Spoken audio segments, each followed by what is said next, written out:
दोस्तों नमस्कार। दोस्तों हम लोगों में से जो भी सुबह घर से निकलता है, कोई नहीं चाहता है कि हमारी कार से कोई दुर्घटना हो जाए, कोई घायल हो जाए। लेकिन यदि हो ही जाता है तो उस स्थिति से हम कैसे बचें और अपने को कैसे सुरक्षित रखें, इस पर आज हम बात करते हैं। दोस्तों, यदि आपकी कार से रोड पर कोई घायल हो जाए और भीड़ भाड़ वाला इलाका है, तो उस परिस्थिति में घायल व्यक्ति के संवेदना में सब भीड़ इकट्ठा हो जाती है और यदि वो ज़्यादा घायल है तो भीड़ आक्रामक हो जाती है। उस स्थिति में हम अपने को कैसे बचाएं और पुलिस को उसकी सहायता या इलाज के लिए कैसे व्यवस्था करें। दोस्तों, कभी भी एक्सीडेंट अगर हो जाता है तो अगर वो ज़्यादा घायल है, भीड़ भाड़ वाला इलाका है, तो एकाएक भागने की कोशिश मत करिए, क्योंकि यह हिट एंड रन केस में आ जाता है। जब से ये नया बीएनएस कानून आया है तब से इसमें काफ़ी सख्त नियम हो गए हैं। तो दोस्तों, उस स्थिति से बचने के लिए मुझे क्या करना चाहिए, मैं एक सत्य घटना का जिक्र करता हूँ।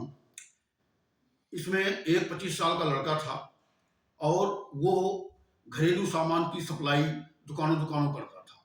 एक दिन उसको सप्लाई सामान पहुंचाने में दुकानों में देर हो गई और रात को करीब करीब 10 बजे के आसपास वो अपने घर वापस आ रहा था। रास्ते में रोड पर एक टोल प्लाजा बूथ पड़ता था और वहाँ से वो पास हुआ, आगे निकला। वहाँ तक तो उसके मोबाइल से बात हुई, लेकिन उसके बाद वो घर नहीं पहुँचा तो घर वालों को चिंता हुई। घर वालों ने ढूंढना शुरू किया। जहाँ तक मोबाइल से बात हुई थी वहाँ तक गए तो देखा कि रात में वो लड़का मोटरसाइकिल से रोड के किनारे पड़ा हुआ है। उसको पुलिस बुला करके एम्बुलेंस बुलाया और अस्पताल पहुंचाया, लेकिन अस्पताल में उसे डेड डिक्लेयर कर दिया गया। तो दोस्तों, उसके बाद पुलिस ने जांच शुरू किया और जांच में पाया कि उस समय टोल बूथ पर जो कैमरे लगे थे उसमें से सर्च करने के बाद एक स्कॉर्पियो का नंबर आया। पुलिस ने उसको पकड़ा और उससे पूछताछ की तो ड्राइवर ने एक्सेप्ट किया कि हाँ, मैं जा रहा था, रास्ते में इसकी गाड़ी लहरा कर गाड़ी चला रहा था, मेरी गाड़ी से टक्कर तो नहीं लगी, लेकिन ये घबरा करके एकाएक ये गिर गया, इतना मुझे मालूम है और मुझे नहीं मालूम, बाकी नहीं मालूम है। लेकिन दोस्तों, पुलिस ने उसकी स्कॉर्पियो ड्राइवर की बात पर विश्वास नहीं किया और उसने कहा कि यदि वो गिर गया था तो आपको उसकी रुक करके सहायता करनी चाहिए थी और आपकी लापरवाही के कारण उस व्यक्ति की जान चली गई। अगर समय से अस्पताल पहुंच जाता हो तो शायद बच जाता। तो दोस्तों, अगर हमारे लोगों के दिमाग में यह है कि कोई एक्सीडेंट हो जाता है तो मैं एकाएक भग जाऊं, तो आज के समय में हाई टेक्नोलॉजी का टाइम है और सैटेलाइट का फोटो आ जाते हैं, सैटेलाइट से सीसी कैमरे होते हैं और जितने भी टोल प्लाजा हैं वहाँ पर सारी व्यवस्था होती है। तो ये व्यवस्था में हम विश्वास न करके स्थितियों का फेस करें। तो दोस्तों, मैं कुछ स्टेप बताता हूँ जो कानून के दायरे में नए कानून में आते हैं कि यदि रोड पर कोई टकरा जाए आपकी कार से और वो घायल हो जाए तो सबसे पहले आपको क्या करना है। दोस्तों, सबसे पहले तो आपको पैनिक नहीं होना है, घबराना नहीं है।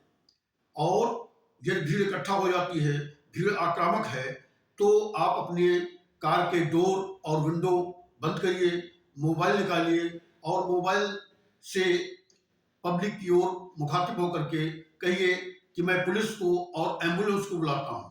आप 112 पर पुलिस को बुलाइए और 102 नंबर पर एम्बुलेंस को कॉल करिए।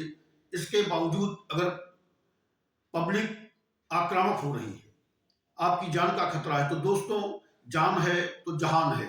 ये कहावत कही गई। तो आपको क्या करना है, आप गाड़ी को धीरे धीरे लोगों को बचा करके हॉर्न बजाते हुए अपना जीपीआरएस सिस्टम मोबाइल का ऑन कीजिए और मैप में ट्रैक को देखते हुए पास के पुलिस स्टेशन की ओर आप जाइए।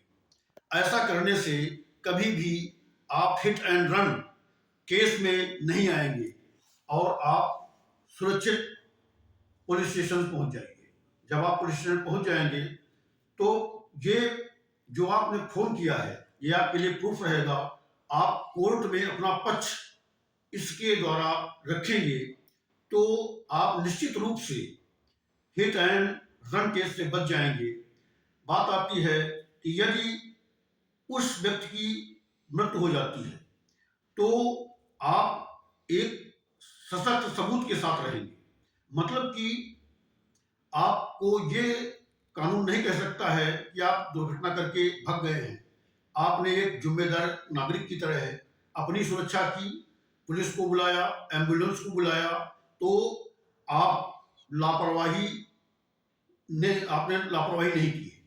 इस प्रकार आप ये पुलिस केस हो जाता है तो कोर्ट भी आपका केस देखेगी और आपको निर्दोष छोड़ेगी। दूसरा आता है कि हर्जाना देने वाली बात, मतलब कंपनसेशन। तो वो आपकी गाड़ी का बीमा होता है, आपको डरने की जरूरत नहीं है। सारा खर्च जो होगा वो बीमा कंपनी देगी। तो दोस्तों ये है, अगर घटना हो जाती है एक्सीडेंट में, उसकी डेथ हो जाती है, तो ये बीएनएस जो नया कानून है उसके 106 सबसेक्शन 2 में ये आता है, जिसमें कि यदि आप भाग जाते हैं तो ये हिट एंड रन का केस होता है। इसमें 10 साल तक की सजा है और यदि गलती से एक्सीडेंट हो जाता है तो इसमें पहले 2 साल तक की सजा थी, अब 5 साल तक की सजा हो गई है। लेकिन दोस्तों इस तरह से अगर अपना घटना हो ही जाती है तो इस तरह से फेस करें तो आप निश्चित रूप से निर्दोष साबित हो जाएंगे और आपका केस छूट जाएगा। सारी गलत परिस्थितियों से आप बाहर निकल आएंगे। इस प्रकार एक अच्छे नागरिक की तरह दोस्तों इन स्थितियों का सामना करिए और हमारा वीडियो अच्छा लगे तो इसे लाइक करिए और दोस्तों में शेयर करिए, जिससे कि लोगों को और ज़्यादा जानकारी हो और इन खराब परिस्थितियों से अपने को बचाइए, घायल व्यक्ति को अस्पताल पहुंचा करके उसके जीवन की रक्षा करिए। धन्यवाद।